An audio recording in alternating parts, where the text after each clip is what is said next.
ನಮ್ ಜೊತೆ ರಂಗನಾಥ್ ರೆಡ್ಡಿ ಅವರಿದ್ದಾರೆ. ರಂಗನಾಥ್ ರೆಡ್ಡಿ ಅವರೇ, ಮೊದಲನೇದು ನಮ್ಮ ಪ್ಯಾನೆಲ್ ಅಲ್ಲಿ ಕೇಳಿ ಬಂದಂತ ಮೊದಲನೇ ಕಮೆಂಟ್ ಏನು ಅಂತ ಅಂದ್ರೆ, ಸಂಗ್ರಾಮ್ ಸಿಂಗ್ ಅವರು ಹಿರಿಯ ಪೊಲೀಸ್ ಅಧಿಕಾರಿ ಅವರು ಹೇಳಿದ್ರು, ದರ್ಶನ್ ಇನ್ನೂ ಸಾವಿರಾರು ಜನ ಅಂಡರ್ ಟ್ರಯಲ್ಸ್ ಜೈಲ್ಗಳಲ್ಲಿ ಕೊಳಿತಾ ಇದ್ರು ಕೂಡ ದರ್ಶನ್ ಸೂಪರ್ ಸ್ಟಾರ್ ಆಗಿರೋ ಕಾರಣಕ್ಕೆ ಅವ್ರಿಗೂ ಬೇಲ್ ಸಿಕ್ಬಿಡ್ತು ಅಂತ. ಏನ್ ಹೇಳಕ್ ಬಯಸ್ತೀರಿ? ಮೇಡಮ್, ಖಂಡಿತ ಅವ್ರು ಹೇಳಿರೋದು ಒಂದು ಹಂತಕ್ಕೆ ಅದು ಖಂಡಿತ ನಿಜ. ಈಗ ಏನಾಗಿದೆ, ಕೆಲವೊಬ್ರು ಕಾನೂನಿನ ಒಂದು ಸಲಹೆಗಳು, ಉತ್ತಮ ಸಲಹೆ ಸಿಗದೆ ಬಹಳಷ್ಟು ಜನ ಸಫರ್ ಆಗ್ತಾರೆ. ಅವ್ರು ಖಂಡಿತ ಇದ್ದಾರೆ ಜೈಲ್ಗಳಲ್ಲಿ, ಆಯ್ತಲ್ಲ. ಸರಿಯಾದ ಮಾರ್ಗದರ್ಶನ ಸಿಗದೆ ಸರ್ಕಾರ ಕೆಲವೊಂದಷ್ಟು ಉಚಿತ ಕಾನೂನು ಸೇವೆಗಳನ್ನ ಏನೊಂದು ಪ್ರಾಧಿಕಾರಗಳನ್ನ ಸ್ಥಾಪನೆ ಮಾಡಿದ್ರು ಸಹ ಸರಿ ಅವರಿಗೆ ಆ ಒಂದು ನೆರವು ಎಲ್ಲೋ ಒಂದ್ ಕಡೆ ಸಿಕ್ತಿಲ್ಲ ಅನ್ನೋದು ಖಂಡಿತ ನಿಜ ಮೇಡಮ್, ಇಲ್ಲ ಅಂತಲ್ಲ. ಆದ್ರೆ ದರ್ಶನ್ ರವರು ಪ್ರಬಲರು ಅನ್ನೋ ಒಂದು ಕಾರಣಕ್ಕೆ ನಾವ್ ಯಾರೋ ಅವರ ಪರವಾಗಿ ವಾದ ಮಾಡಿರುವಂತದ್ದಲ್ಲ. ನೋಡಿ, ಇಲ್ಲಿ ಏನಾಗ್ತದೆ ಅಂತಂದ್ರೆ, ಸಂಗ್ರಾಮ್ ಸಿಂಗ್ ಸರ್ ಅವ್ರು ಹೇಳ್ದಂಗೆ ಒಂದಷ್ಟು ತ್ವರಿತವಾಗಿ ಅಂದ್ರೆ ಒಂದು ನಿಧಾನಗತಿ ಬೇರೆ ಈಗೇನು ಕೆಲವೊಬ್ರು ಕಾನೂನಿನ ನೆರವು ಇಲ್ಲದೆ ಇರುವಂತವ್ರು ಏನು ಕರೆ ಕಟ್ ಆಗ್ತಾ ಇದೆ. ಇದು ನೆಟ್ವರ್ಕ್ ಸರಿಗಿಲ್ಲ ಅಂತ ಅನ್ಸುತ್ತೆ. ವಾಸುದೇವ್ ಕಶ್ಯಪ್ ಅವರೇ, ನಾನು ನಿಮ್ಗೆ ಕೇಳ್ತೀನಿ, ಇನ್ನೂ 5 ಜನ ಸರ್, A1 A2 ಬೇಲ್ ತಗೊಂಡಾಯ್ತು, ದರ್ಶನ್ ಬೇಲ್ ತಗೊಂಡಾಯ್ತು, ಪವಿತ್ರ ಗೌಡ ಬೇಲ್ ತಗೊಂಡಾಯ್ತು. ಪಾಪ ಅಲ್ಲಿ ಊಟ ಕಿಲ್ದೆ ಮನೇಲಿ ಕಡು ಬಡತನದಿಂದ ಬಂದಿರೋಂತ ಇನ್ನೂ 5 ಜನ ಅಕ್ಯೂಸ್ಡ್ ಜೈಲಲ್ಲಿ ಕುಳಿತಾ ಇದ್ದಾರೆ. ಇದು ಯಾವ ತರ ನ್ಯಾಯ ಸರ್ ಇದು? ಇಲ್ಲ ಮೇಡಮ್, ಹಂಗಲ್ಲ. ಇಲ್ಲಿ ಏನಾಗತ್ತೆ ಅಂತಂದ್ರೆ, ಇಡೀ 17 ಜನ ಟೋಟಲ್ ಒಂದು ಟೀಮ್. ಟೋಟಲ್ ಟೀಮ್ ಅಲ್ಲಿ ಪ್ರಿಯಾರಿಟಿ ವೈಸ್ ಮತ್ತೆ ಬರಲ್ಲ. ಅಲ್ಲಿ ಫಿಲಂ ಆಕ್ಟರ್ ಇವನ್ ಅದು ಇದು ಅಂತ ಬರಲ್ಲ. ನೋಡಿ, ಹೆಂಗ್ ನೋಡ್ಕೋದ್ರೆ ಅದಕ್ಕಿಂತ ಮುಂಚೆ ಇದು ಈ ಪ್ರಕರಣ ನಡೀತಿರಕ್ಕಿಂತ ಆಗಕ್ ಮುಂಚೆನೆ 3 ಜನ ಆಲ್ರೆಡಿ 4 ಜನ ಆಲ್ರೆಡಿ ಇದ್ಯಾರ ಬೇಲ್, ಅವ್ರನ್ನ ಟ್ರಯಲ್ ಬೇಲ್ ಬಿಟ್ಬಿಟ್ರು, ಸಾಕ್ಷಿಯಾಗಿ ಕೂಡ ಬಿಟ್ಬಿಟ್ರು. ಆಯ್ತಲ್ಲ, ಅವರೊಂದು ಇದಕ್ಕೆ ಇಲಾಖೆ ಜೊತೆ ಸೇರ್ಕೊಳ್ತೀವಿ ಅಂತ ಅಂದ್ಮೇಲೆ ಸಾಕ್ಷಿ ಪರಿಗಣಿಸ್ಬಿಟ್ಟು ಬಿಟ್ಬಿಟ್ರು. ಇದ ನಂತರ ಇದೇನಾಯ್ತು ಅಂತಂದ್ರೆ, ಬೇರೆ ಈಗ ಬರೀ ದರ್ಶನ್ ಕೇಸ್ ಮಾತ್ರ ಹೊರಟೋಯ್ತದು. ಅದು matter high court, section court, high court, supreme court ತನಕ. ಸುಪ್ರೀಂ ಕೋರ್ಟ್ ಏನಾಯ್ತು ಅಂತಾರೆ, 496C ನಲ್ಲಿ ವಾಪಸ್ ಕಳಿಸ್ತು, ನೀವು ಅಲ್ಲೇ ಹೋಗಿ. ಏನ್ ಹೇಳ್ತಾ ಅಂತಂದ್ರೆ ಅಲ್ಲಿ ರೈಟ್. ಒಂದು ಸೆಕೆಂಡ್, ರಂಗನಾಥ್ ರೆಡ್ಡಿ ಕನೆಕ್ಟ್ ಆಗಿದ್ದಾರೆ. ರಂಗನಾಥ್ ರೆಡ್ಡಿ ಅವರೇ, ನಾನು ಕೇಳ್ತಾ ಇದ್ದೆ, ಇನ್ನೂ 5 ಜನ ಅಕ್ಯೂಸ್ಡ್ ಇದಾರಲ್ಲ, ಅವ್ರಿಗೆ ಬೇಲ್ ಸಿಕ್ಲೇ ಇಲ್ಲ, ದರ್ಶನ್ಗೆ ಪವಿತ್ರ ಗೌಡಗೆ ಸಿಕ್ಬಿಡ್ತು. ಪಾಪ ಅವರು ಮನೇಲಿ ಊಟಕ್ಕಿಲ್ದೇ ಇರೋ ಅಂತ ಪರಿಸ್ಥಿತಿ ಇರೋ ಅಂತವ್ರು, ಅಭಿಮಾನಕ್ಕೋಸ್ಕರ ಬಂದವರು ಜೀವನ ಕಳ್ಕೊಳಂಗಾಯ್ತಲ್ಲ ಅಂತ. ಮೇಡಮ್ ನೋಡಿ, ಈಗ ದರ್ಶನ್ ಅವರಿಗಿಂತ ಮೊದಲು ನಾನೇನು ಈ ಹಿಂದೆ 5 ಜನ ಆರೋಪಿಗಳಿಗೆ ವಾದವನ್ನ ಮಂಡಿಸಿ ಜಾಮೀನು ಮಂಜೂರು ಮಾಡಿಸಿರುವಂತದ್ದು. ಇದು ದರ್ಶನ್ ರವರಿಗಿಂತ ಮೊದಲು. ದರ್ಶನ್ ರವರ ಒಟ್ಟಿಗೆ ಇನ್ನೂ 6 ಜನ ಆರೋಪಿತರು, ಅವರು ಕೂಡ ಜಾಮೀನು, ನ್ಯಾಯಾಲಯ ಅವ್ರಿಗೂ ಕೂಡ ಜಾಮೀನು ಮಂಜೂರು ಮಾಡಿರುವಂತದ್ದು. ಇನ್ನು ಉಳಿದ 5 ಜನ ಈಗ ಅವರು ಜಾಮೀನು ಅರ್ಜಿಯನ್ನ ನಾವು ಸಲ್ಲಿಸ್ತಾ ಇದೀವಿ ಮೇಡಮ್, ಅವರ ಒಂದು ನಿಟ್ಟಿನಲ್ಲಿ.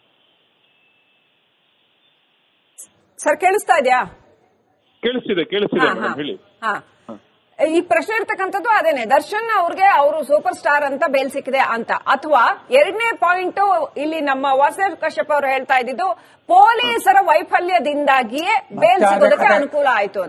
ಖಂಡಿತ ನೋಡಿ, ವೈಫಲ್ಯದಿಂದಾಗಿ ಬೇಲ್ ಸಿಕ್ಕಿರೋದಂತೂ ಅದು 100ಕ್ಕೆ 100 ಸತ್ಯ. ನೋಡಿ, ಯಾಕೆಂತಂದ್ರೆ ಪ್ರತ್ಯಕ್ಷ ಸಾಕ್ಷಿಗಳ ಮೇಲೆ ಅವಲಂಬಿತವಾಗಿರುವ ಇದೊಂದು ಪ್ರಕರಣ ಇದಾಗಿರ್ತದೆ.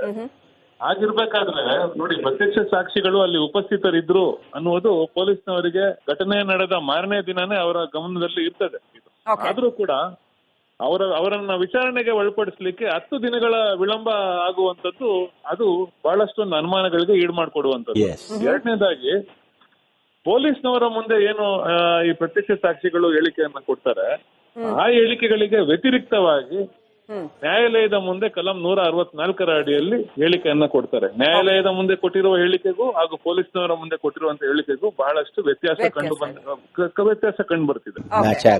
ಇನ್ನು ಮೂರನೇದಾಗಿ, ಕೆಲವೊಂದಷ್ಟು ನನ್ನ ಕಕ್ಷಿದಾರರು ಏನಿದ್ದಾರೆ ನೋಡಿ, ಪೊಲೀಸ್ನವರೇ ಘಟನೆ ನಡೆದ ಸ್ಥಳದ 3 ಟವರ್ ಲೊಕೇಶನ್ಗಳನ್ನ, ಅಲ್ಲಿ ಯಾರ್ಯಾರು ಉಪಸ್ಥಿತರಿದ್ರು, ಯಾರ್ಯಾರ ಇರುವಿಕೆ, ಅದರ ಬಗ್ಗೆ 3 ಟವರ್ ಲೊಕೇಶನ್ಗಳನ್ನ ಪೊಲೀಸ್ನವರೇ ಸಲ್ಲಿಸ್ತಾರೆ. ಆ ಯಾವುದೇ ಟವರ್ ಲೊಕೇಶನ್ಗಳಲ್ಲಿ ನನ್ನ ಕಕ್ಷಿದಾರರ ಇರುವಿಕೆ ಕಂಡು ಬಂದಿರೋದಿಲ್ಲ. ಆಗಿರ್ಬೇಕಾದ್ರೆ ಅವ್ರು ಅಲ್ಲೇ ಮಾಡಿದ್ದಾರೆ ಅಂತ ಯಾವ ರೀತಿ ಹೇಳಲಿಕ್ಕೆ ಸಾಧ್ಯ?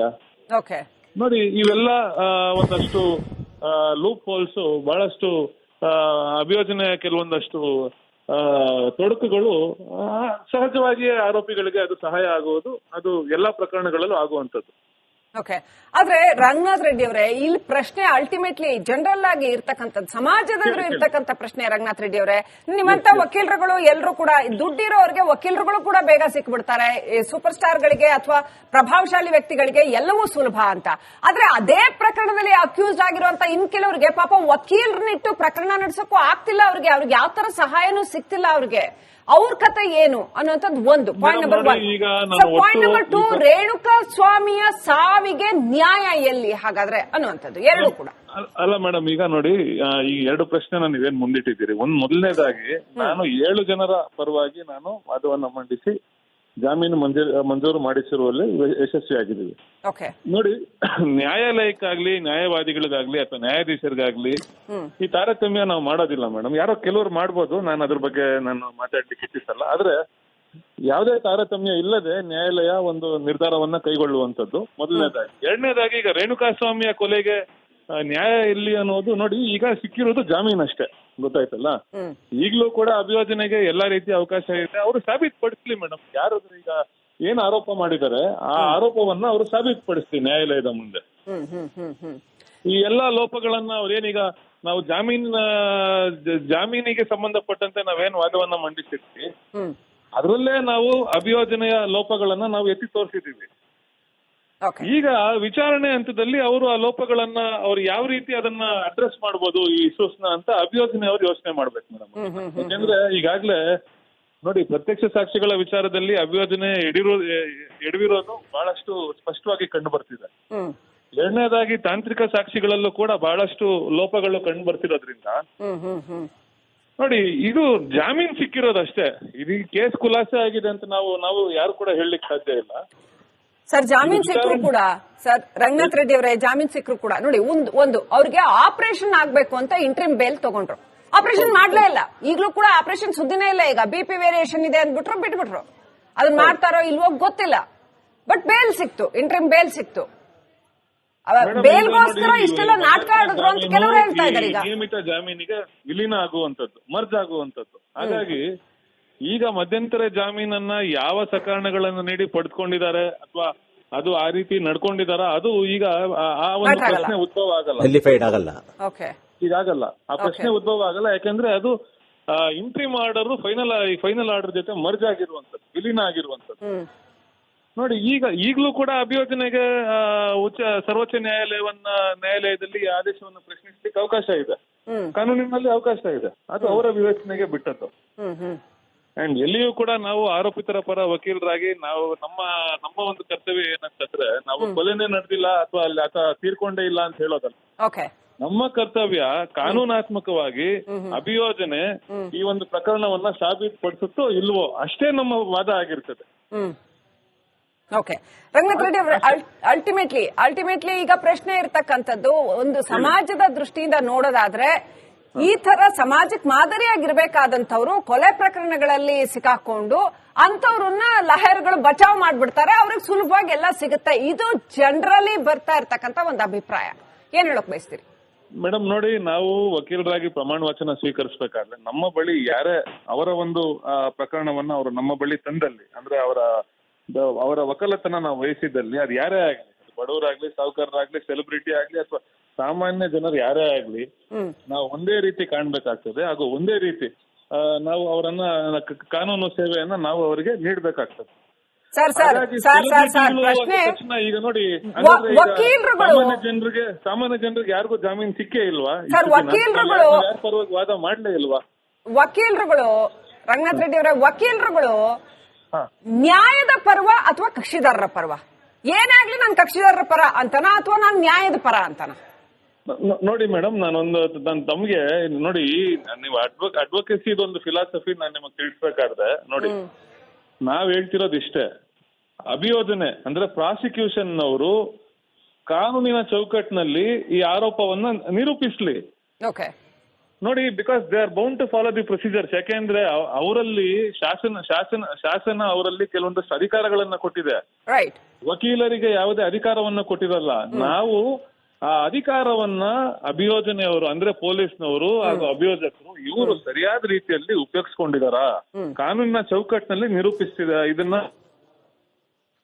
Okay, right. ದಯವಿಟ್ಟು ಸಂಪರ್ಕದಲ್ಲಿರಿ ರಂಗನಾಥ್ ರೆಡ್ಡಿ ಅವರೇ. ಸಂಗ್ರಾಮ್ ಸಿಂಗ್ ಅವರೇ, ಅವ್ರು ಹೇಳ್ತಾ ಇರೋದು ಪೊಲೀಸರಿಗೆ ಎಲ್ಲ ರೈಟ್ಸ್ ಇದೆ ಕರೆಕ್ಟ್ ಆಗಿ ಮಾಡೋದಕ್ಕೆ, ಪೊಲೀಸರು ಮಾಡಿಲ್ಲ, ಬೇಕಾದಷ್ಟು ಲೂಪ್ ಹೋಲ್ಸ್ ಬಿಟ್ಕೊಂಡು ಬಂದಿದ್ದಾರೆ, ಹಂಗಾಗಿ ಆರಾಮಾಗಿ ಬೇಲ್ ಸಿಗ್ತಾ ಇದೆ. ಅವರು ನ್ಯಾಯಾಂಗದವರು, ಅವ್ರು ಹೇಳ್ತಾರೆ, ನಾವು ಕೇಳಬೇಕಾಗುತ್ತೆ. Police we are not going to ಸುಳ್ಳು ಕೇಸ್ ಹಾಕೋದೇ ಇಲ್ಲ. We have done in this case perfect investigation by mister Chandran. Chandran is being associated by some advocates and other things. Prosecutors ಅವರೆಲ್ಲ ಅಸಿಸ್ಟೆನ್ಸ್ ಮಾಡಿದ್ದಾರೆ. We have filed a correct case and with all good ಹಿಂಗೆ ಮತ್ತೆ interim bail ಸಿಗತ್ತೆ, let them argue before the court. Let them argue. We don't have objection because we have filed it. We are, as a police officer, I have filed the case. Let them come on before the court. Sir, ಒಂದು ವಿಚಾರ ಅವ್ರು ಹೇಳ್ತಾರೆ, ಮೊದಲನೇ ವಿಚಾರನೇ ಕೊಲೆ ನಡೆದಿದೆ ಅಂತ, ಕೊಲೆ ನಡೆದ ಮರುದಿನವೇ ಗೊತ್ತಿರುತ್ತೆ ಪೊಲೀಸರಿಗೆ, ಆದ್ರೂ ಪ್ರತ್ಯಕ್ಷ ಸಾಕ್ಷಿಗಳನ್ನ ವಿಚಾರಣೆ ಮಾಡಕ್ಕೆ 10 ದಿನ ತಗೋತಾರೆ ಅಂತ. ಇದು 10 ದಿನ ಆಗ್ಬೋದು, ಒಂದು ತಿಂಗಳು ಆಗ್ಬೋದು. But we have taken the evidence of the eye witnesses ತಗೊಂಡಿದ್ದೀವಿ ನಾವು. ಈಗ ಅಡ್ವೊಕೇಟ್ ಸಾಹೇಬರು ಹೇಳ್ತಾರೆ ಹೀಗೆ ಅವರು 10 ದಿನ ಆದ್ಮೇಲೆ ತಗೊಂತಾರೆ. ಪೊಲೀಸ್ ಎದುರುಗಡೆ ಹೇಳಿರೋ ಸಾಕ್ಷಿನೇ ಒಂದು, ಜಡ್ಜ್ ಎದುರುಗಡೆ ಹೇಳಿರೋ ಸಾಕ್ಷಿನೇ ಒಂದು, 164 ಅಂಡರ್ ಅಲ್ಲಿ ಕೊಟ್ಟರೋ statement. Because whatever we have prepared the charge sheet, whatever we have prepared the statement to submit before the court, ಅದನ್ನ ಪ್ರೆಸೆಂಟ್ ಮಾಡಿದೀವಿ.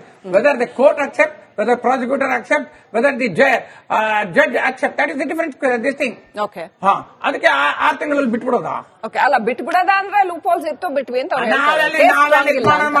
ಇನ್ನ ಟ್ರಯಲ್ ನಡಬೇಕು. ಟ್ರಯಲ್ ನಲ್ಲಿ ನೋಡ್ಕೊಳ್ಳಿ. ಇನ್ನ ಈಗ 164 ಅವರ ಇದು ಆರ್ಗ್ಯುಮೆಂಟ್ ಮಾಡ್ತಾ ಇದ್ದಾರೆ ನಮ್ಮ ಇವರಿದ್ದಾರೆ. One more thing Sangram Singh sir, ನಂಗೆ ಗೊತ್ತಿಲ್ಲ ನೀವು ಇದಕ್ಕೆ ಉತ್ತರ ಹೇಳ್ಬೇಕೋ ಇಲ್ವೋ ನಂಗೆ ಗೊತ್ತಿಲ್ಲ, ಬಟ್ ಗೃಹ ಇಲಾಖೆ, ರಾಜ್ಯ ಗೃಹ ಇಲಾಖೆ ಇಂಟ್ರಿಮ್ ಬೇಲ್ ವಿರುದ್ಧವಾಗಿ ಮೇಲ್ಮನವಿ ಸಲ್ಲಿಸೋದಕ್ಕೆ 1 ತಿಂಗಳು ಟೈಮ್ ತಗೋತಾರೆ. ಗೊತ್ತಿತ್ತಲ್ವಾ ಇವ್ರು ಇಂಟ್ರಿಮ್ ಬೇಲ್ ಹೋಗ್ತಾರೆ ಅಂತ ಗೊತ್ತಾದಾಗ್ಲೇ ಮೊದಲೇ ರೆಡಿ ಮಾಡ್ಕೊಂಡು ಆಮೇಲೆ ಮಾಡ್ಬೋದಾಗಿತ್ತಲ್ವಾ, ಇಮಿಡಿಯೇಟ್ ಆಗಿ ಅಪ್ಲೈ ಮಾಡ್ಬೋದಾಗಿತ್ತು. ಜಡ್ಜ್ಗಳಿಗೆ ಬೇಬಿ ಯಾವ್ದು ಬಾಲಗಂಗಾಧರ ಸ್ವಾಮಿಗಳ ಹಾಸ್ಪಿಟಲ್ ಇವರಿದಾರಲ್ಲ, ಯಾರು ಡಾಕ್ಟರ್ಗಳು, ಅವ್ರಿಗೆ ಪ್ರಾಸಿಕ್ಯೂಷನ್ ಮಾಡ್ಬೇಕು. ಈಗ 1 ತಿಂಗಳು ಆದ್ರೂ ಅವ್ರಿಗೆ ಏನು ಟ್ರೀಟ್ಮೆಂಟ್ ಇಲ್ಲ, ಏನಿಲ್ಲ ಅವ್ರಿಗೆ. ಇವ್ರು ಹೋಗಿ ಆರಾಮಾಗಿ ಎಸಿ ರೂಮ್ ಅಲ್ಲಿ ಕೂತ್ಕೊಂಡಿದ್ದೆ, ಊಟ ಗೀಟ ತಗೊಂಡ್ ಬಂದಿದ್ದೆ ಮಾಡಿದ್ರೆ ಸರಿ. ಪ್ರಶ್ನೆ ಮಾಡ್ಬೇಕಿತ್ತಲ್ವಾ ಪೊಲೀಸರು, ಮೇಲ್ಮನವಿ ಹೋಗ್ಬೇಕಿತ್ತಲ್ವಾ? ಹಾಕಿದ್ದಾರೆ ಪೊಲೀಸರು ಫೈಲ್ ರಿಪೋರ್ಟ್. ಅದು ಬೇಜಾರು ಇರ್ಲಿ. ನಾನು ವಾಸವ ಕಶ್ಯಪ್ ಅವರಿಗೆ ಕೇಳಬೇಕಾಗಿರುವಂತದ್ದು ನರೇಂದ್ರ ಸ್ವಾಮಿ ಅವರ ವಿಚಾರದಲ್ಲಿ. ಅವ್ರು ಹೇಳಿದ್ರು ಇದರಲ್ಲಿ ಇಡೀ ಪ್ರಕರಣ ಬೇರೆನೇ ಏನೋ ಇದೆ ಅನ್ನೋಂಥದ್ದನ್ನ ನಿನ್ನೆ ಹೇಳಿದ್ರು. ಬಹಳ ಅದೊಂಥರ ಸಸ್ಪಿಷಿಯಸ್ ಆಗಿತ್ತು. ಏನಪ್ಪ ಹಿಂಗ್ ಹೇಳ್ತಾ ಇದ್ರೆ, ಒಬ್ರು MLA ಹಂಗ್ ಹೇಳಿದಾಗ ನಾವು ಅದನ್ನ ಬಹಳ ಗಂಭೀರವಾಗಿ ಪರಿಗಣಿಸಬೇಕಾಗತ್ತೆ. ಏನಿರ್ಬೋದು ಇದು, ಏನು ಅಂತ ನಿಮ್ಗೆ ಏನಾದ್ರೂ ಕ್ಲೂ ಇದೆಯಾ? ಮೇಡಮ್, ಈಗ 256 ಅದು ಕ್ರೈಮ್ ನಂಬರು ಶುರು ಆಗಿದ್ದಲ್ಲಿ ಕಾಮಾಕ್ಷಿ ಪಾಳ್ಯ ಪೊಲಿಟಿಷಿಯನ್ ಶುರು ಆಯಿತು. ಅಲ್ಲಿ ನಡೆದಿದ್ದು ಏನು ಆ ಘಟನೆಗಳಿದೆಯಾ, ಅದು ನಿಮ್ಮ ಮಾಧ್ಯಮದಲ್ಲಿ 24 ಗಂಟೆ ದಗ ದಗ ದಗ ಅಂತ ಇದೆ, ನೀವು ಸೆಕೆಂಡ್ ಬಿಡ್ತಾ ಇಲ್ಲ. ಪೊಲೀಸವರಿಗೆ ಇಲ್ಲಿ ಬಂದ್ಬಿಡ್ತು ಟೆನ್ಷನ್. ಹರಾತುಡಿನಲ್ಲಿ ಅವರು FIR ಕ್ರೈಮ್ 250 2024 ಹಾಕೊಂಡ್ರು. ಎಲ್ಲ ರಪ ರಪ ರಪ ರಪ ಏನೇನ್ ಬೇಕೆಲ್ಲ ಮಿಕ್ಸ್ ಮಾಡ್ತಾ ಹೋದ್ರು. ದೇ ಶುಡ್ ಆಲ್ಸೋ ಅದನ್ನ ಮಾಡಕ್ ಮುಂಚೆ ಒಬ್ಬ ತನಿಖಾಧಿಕಾರಿ ಏನ್ ಮಾಡ್ಬೇಕು, ನಾಳೆ ಇದು ನಮಗೆ ಬೂಮ್ರಂಗ್ ಆಗಲ್ಲ ಅಂತಕ್ಕಂತ ಒಂದು ಯೋಚನೆ ಮಾಡಬೇಕು. ಫೋರ್ಕಾಸ್ಟಿಂಗ್ ಅಂತ ಕರಿತೀವಿ ನಾವು ಇದನ್ನ. ನಾವ್ ಹಿಂಗ್ ಮಳೆ ಬರುತ್ತೆ, ಹವಾಮಾನ ಇಲಾಖೆ ಹೇಳುತ್ತಲ್ಲ 3 ದಿನ ಬಿಟ್ಟು 4 ದಿನ ಅಂತ ಹೇಳಿ. ಆತರ ಜುಡಿಷಿಯರಿ ಫೋರ್ಕಾಸ್ಟಿಂಗ್ ಮಾಡಲೇ ಇಲ್ಲ. ಆ ಮಾಡದಿರತಕ್ಕಂಥ ವೀಕ್ನೆಸ್ ಗಳು ಏನಾಯ್ತು ಅಂದ್ರೆ ಕೋರ್ಟ್ ಅಬ್ಸರ್ವ್ ಮಾಡ್ತು. ನೋಡಪ್ಪ ನೀನ್ ಏನ್ ಬೇಕು, ಅವ್ರು ಎರಡನ್ನೂ ಕೇಳುತ್ತೆ ಕೋರ್ಟ್. ಒಂದು ವಾದಿನೂ ಕೇಳುತ್ತೆ, ಪ್ರತಿವಾದಿನೂ ಕೇಳುತ್ತೆ. ಇಲ್ಲಿ ವಾದಿ ಯಾರು ಅಭಿಲೇಖಾಲಯ ಅಥವಾ ಪ್ರಾಸಿಕ್ಯೂಷನ್ ಪ್ಲಸ್ ತನಿಖಾ ಪೊಲೀಸ್ ಇಲಾಖೆ ವಾದಿಗಳು. ಪ್ರತಿವಾದಿಗಳು ಯಾರು ಅಂದ್ರೆ ಅಕ್ಯೂಸ್ ಆಪೋಸಿಟ್ ಅವರು. ಜಡ್ಜ್ಮೆಂಟ್ ಏನ್ ಕೇಳಿದ್ ಗೊತ್ತಾ, ಆಯ್ತಪ್ಪ ನೀವು ಒಂದು ಪ್ರಕರಣದೊಳಗೆ ನೀವೆಲ್ಲ ರೆಡಿ ಮಾಡಿದ್ರು ಸರಿಯೇ, ನನ್ನ ಮುಂದೆ ಪ್ರೆಸೆಂಟ್ ಮಾಡಿ ಅಂತ ಹೇಳುತ್ತೆ. ಟಕ್ಲಿ ಹಾಕುತ್ತದು, ಬ್ಯಾಲೆನ್ಸಿಂಗ್ ಮಾಡುತ್ತದೆ. ಅದು ಗಮನಿಸುತ್ತೆ ಕೋರ್ಟ್. ಏನ್ ಮಾಡುತ್ತೆ, ಅವರ ಎಕ್ಸ್ಪೀರಿಯನ್ಸ್, ಜುಡಿಷಿಯರಿ ಎಕ್ಸ್ಪೀರಿಯನ್ಸ್ ಗಮನಿಸುತ್ತೆ. ಬರೀ ಇಲ್ಲಿ ಒಬ್ಬ ACP ಹೀರೋ ಆಗೋದು, ಒಬ್ಬ ಫಿಲಮ್ ಆಕ್ಟರ್ ಹೀರೋ ಆಗೋದು ಅದೆಲ್ಲ ಬರೋಲ್ಲ. ಅಲ್ಲಿ ತುಂಬಾ ಚೆನ್ನಾಗಿ ಮಾಡಿದ್ರು ಅವರು, ತುಂಬಾ ಚೆನ್ನಾಗಿತ್ತು ಇನ್ವೆಸ್ಟಿಗೇಷನ್ ಮಾಡೋದು ಅಂತೆಲ್ಲ. ಅವರು ಮಾಡೋ ಇನ್ವೆಸ್ಟಿಗೇಷನ್ ಎಷ್ಟರ ಮಟ್ಟಿಗೆ ಕೋರ್ಟ್ ನ್ಯಾಯಾಲಯ ಕಕ್ಷೆ ಒಳಗೆ ಕಚ್ಕೊಳ್ಳುತ್ತೆ ಅನ್ನೋದು ಬೇಕು. When you shoot that judiciary bullets, justice jubilation bullet shoot ಮಾಡಿದಾಗ ಆ ಬುಲೆಟ್ ತಲುಪಲ್ಲ ತಿಳ್ಕೋಬೇಕು. ಬರೀ ನೀವು ಹೈಪ ಮಾಡ್ಕೊಂಡು ಬರೀಯಕ್ಕಾಗಲ್ಲ. ಅದು ಸಾರಿ, ಅದು ಹಂಗ್ ಮಾಡೋದು ತಪ್ಪೇ. ಅದು ಇನ್ನು ಉದಾಹರಣೆ ಕೊಡ್ತಿದ್ದಾರೆ, ನಮ್ಮ ಸಾಹೇಬ್ರು ಹೇಳ್ಬಿಡು 6 ತಿಂಗಳು ಬೇಲ್ 6 ತಿಂಗಳು ಬೇಲ್. ಕೆಲವು ರಾಜಕೀಯ ವ್ಯಕ್ತಿಗಳನ್ನ ಅರೆಸ್ಟ್ ಮಾಡಕ್ ಹೋದಾಗ ಎದೇನೇವಂತ ಓಡಾಡ್ಬಿಡ್ತಾರೆ ಹಾಸ್ಪಿಟ್ಲಿಗೆ. ಅದೇಂಗ್ ಹೋಗ್ಬಿಡ್ತಾರೆ ಅವ್ರಿಗೆ. ಹೊಟ್ಟೆ ನೋವು ಇಮಿಡಿಯೇಟ್ ಆಗಿ ಇಲ್ದಿರೋ ಇದೆ ನೋವು, ಇಲ್ದಿರತಕ್ಕಂತ ಹೊಟ್ಟೆ ನೋವು, ಇಲ್ದಿರೋ ಬಂದು ಕೂತ್ಕೊಂಡ್ಬಿಡ್ತಾರೆ. ಹ್ಯಾಂಡ್ ಕಫ್ ಹಾಕಂಗೇ ಇಲ್ಲ ಅವ್ರಿಗೆ. ತಕ್ಷಣ ಇಮಿಡಿಯೇಟ್ ಆಗಿ ಹೋಗ್ಬಿಡ್ತಾರೆ, ಇಲ್ಲಿಗೆ ಹಾಸ್ಪಿಟ್ಲಿಗೆ ಸೇರ್ಕೊಂಡ್ಬಿಡ್ತಾರೆ. ಅದು BGS ಆರ್ಡಿಮೂಲ್ ಹಾಸ್ಪಿಟಲ್ ಅಲ್ಲಿ. ಇಲ್ಲಿ ಮೇಡಮ್ ಇಲ್ಲಿ ಏನಂತಂದ್ರೆ ಇಲ್ಲಿ ಒಟ್ಟಾರೆ ಇಡೀ ಪ್ರಕರಣ ಏನ್ ನಡೀತು, ಇದು ಏನು ಸೆಲೆಬ್ರಿಟಿ ಈ ತರ ಪ್ರಕರಣ ಬಹುಶಃ ಕರ್ನಾಟಕದಲ್ಲಿ ಬೇರೆ ಬೇರೆ ಹೊಸದಾದ ಒಂದು ಕಾಯ್ದೆಗಳು ಬಂತು. ಇವತ್ತೊಂದು ಹೊಸ ಕಾಯ್ದೆ ಬಂದಿದೆ ನಿನ್ನೆ. ಏನಂತಂದ್ರೆ ಇನ್ನು ಮುಂದೆ ಪೊಲೀಸ್ ಇಲಾಖೆನವರು ಎಂಟೈರ್ ಇಂಡಿಯಾದೊಳಗೆ ಯಾವುದೇ ಆರೋಪಿನ ಅರೆಸ್ಟ್ ಮಾಡಬೇಕಾದ್ರೆ ಆತನ ಇಮಿಡಿಯೇಟ್ ಆಗಿ ಆ ಮೆಮೊ ಕೊಡಬೇಕು ಅನ್ನತಕ್ಕಂಥ ಆದೇಶ ಗೊತ್ತಾಯ್ತದು. ಅದ್ರ ಬಗ್ಗೆ ಕೂಡ ಮಾತಾಡೋಣ.